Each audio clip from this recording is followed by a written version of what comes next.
Wow, look how easy that was. Almost like they made it that way, huh?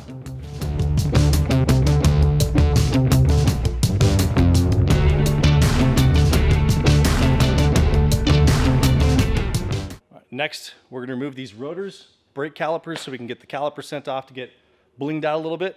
We're going to send those off to get powder coated. The brake rotors are going to be replaced with wave spec brake rotors. My buddy Mike should be here in the next couple hours, and we're going to go over that. Beyond that, once we get the suspension all torn apart, we got a bunch of bushings we're going to replace, one of them being that rear diff bushing. After that, once all the bushings are done, we're going to throw this stuff back together, get our new shocks back on, and begin doing alignment and some other stuff. So let's get these brakes off. Brakes 101. Always use a brake line wrench. Don't even try a different wrench. It'll just be, you're just asking for a nightmare.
Next up is going to be our front sway bar and our front shocks.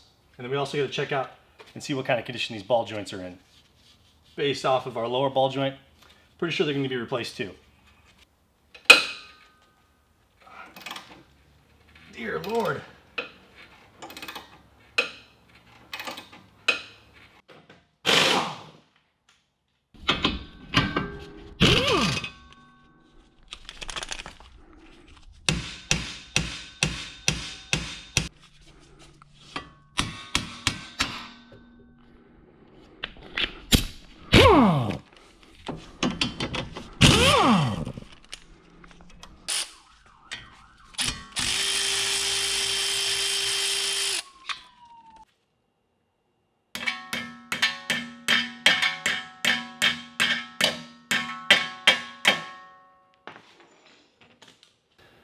These are often what I dread the most whenever I do any suspension work.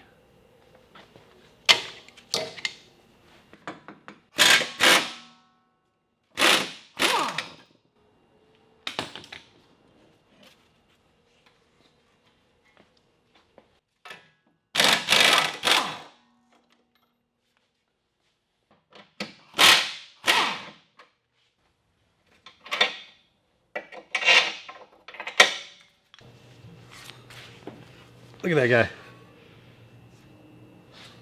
Not gonna fly. Check that bad boy out.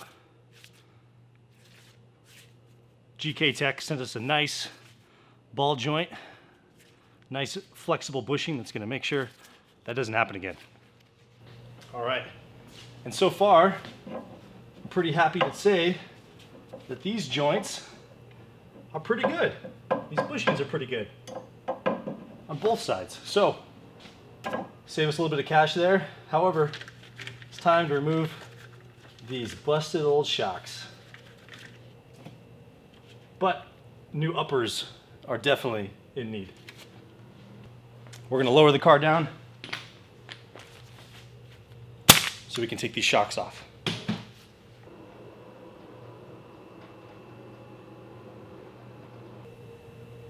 Well, it looks like they cut a couple of relief holes for us to access these strut bolts, but that seems like it's going to be more of a pain trying to use those than it is just to take this whole upper strut bar off. So we're going to go ahead and take this bad boy off.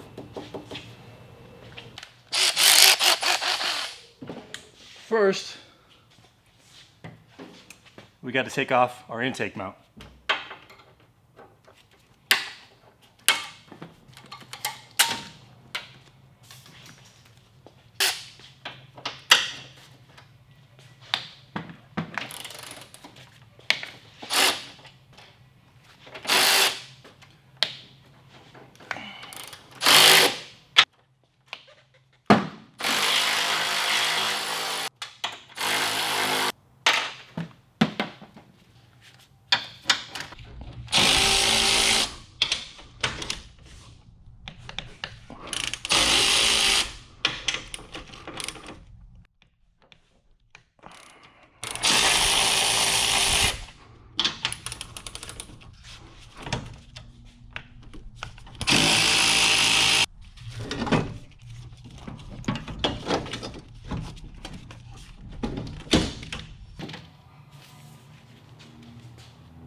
There are two kinds of mechanics in the world.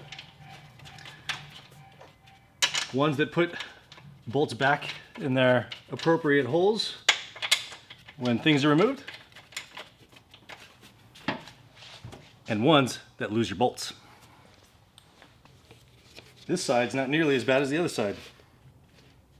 That must have been the side that hit the curb. All right. Yeah, this thing's got, I think someone went off-roading with this car.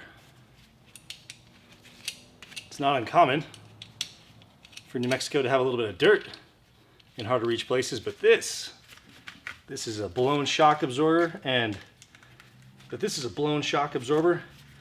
clay. It's been out in the mesa. All right, so we're gonna lift this thing back up, get this upper control arm off, and we'll be done with the front end. Trying to move on to the back.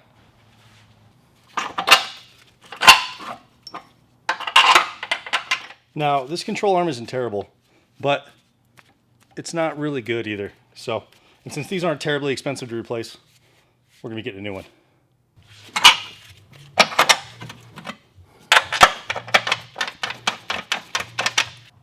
Yeah, this ball joint and that bushing on the passenger side is a little bit more worn out than the other side, and that makes sense considering this looks older. So we'll want to replace this one as well. We're going to be installing an angle kit on the front by GK Tech, and in the rear we're going to be installing a dual caliper brake system for the rear so we can hand brake those sweet drifts. So there's a couple things that I have not thought through just yet, and there's a spacer for an additional bracket for the rear caliper that's going to mess up our offset on our wheels, and as you guys probably already seen, I already ordered the wheels. So we're going to have to make some magic happen with our fender roller and see what we can do. So we'll get started by removing the brakes just as we did it from the front, and the shock absorber and the rear spring, and also some of these arms for the bushings that we have for it as well.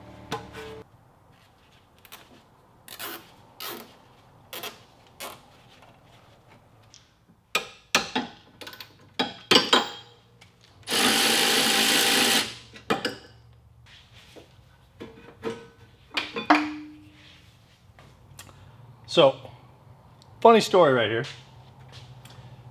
A long time ago, when I was working on my very first car, I was having trouble getting the rear brake rotors off. And I had no idea why. I was pounding away at these things, and before you knew it, I heard like a bang noise as I was banging on the side of this thing, and something broke and some pieces fell out, and I was pretty much losing my mind because at the time, I was working on my own car because I couldn't afford to pay someone else to do it. So little did I know, I had left the emergency brake on the car because it was out of habit, and I was gonna pick the car up. And I needlessly broke the pad shoes, the emergency brake or the park brake shoes on my car, simply for not remembering how to take it off. So I'm gonna go up there and take off the emergency brake so we can get these rotors off. Oh, look how easy that was. Almost like they made it that way, huh? Oh, and pro tip, sometimes on brake rotors you'll find small little holes that are threaded. They don't seem to do a whole lot, but what they'll do is if you're having trouble getting these things dislodged from this center bore, if you use the correct bolt, not always the bolt attached to the brake caliper, you can push them in there and pop the rotor off. But make sure that your emergency brake isn't attached in the first place. And just don't ram home one of the brake caliper bolts just thinking it's gonna work. So just make sure you got the right bolt. I wonder if we're gonna be lucky enough to just undo those two 10mm bolts at the top of our shock mount instead of having to open up the hatch and take plastics apart and all that good stuff. It'd be pretty cool if Nissan did that. That's tight.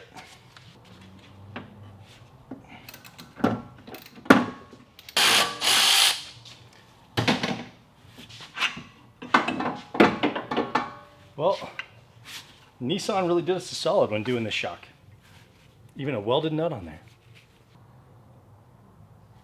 So at the moment, I think the only thing holding this control arm up is the sway bar. So I'm gonna leave that attached, but we do have a replacement one. We'll deal with that later.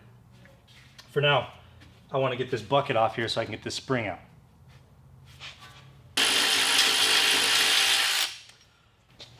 Now, ordinarily, you shouldn't do this, but I was pretty confident this spring wasn't under pressure. So otherwise, you know, this thing could shoot off and go who knows where. Like that.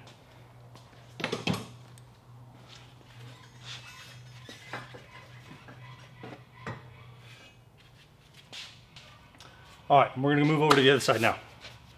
Let's replace my gloves here real quick. Now that my sway bar is not holding up anything on that side, chances are once I undo this, both are probably gonna drop a little bit. So if you're ever doing this, just be aware that whenever undoing any type of suspension component, it's pretty easy for some of this stuff to drop unexpectedly. So if you got your hands in the wrong place, you may not have a good time. So let's start with the shock. We'll make it easy.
All right, now that we've gotten this far, one of the only mandatory mods to actually make a legitimate 350Z drift car is to weld the rear diff.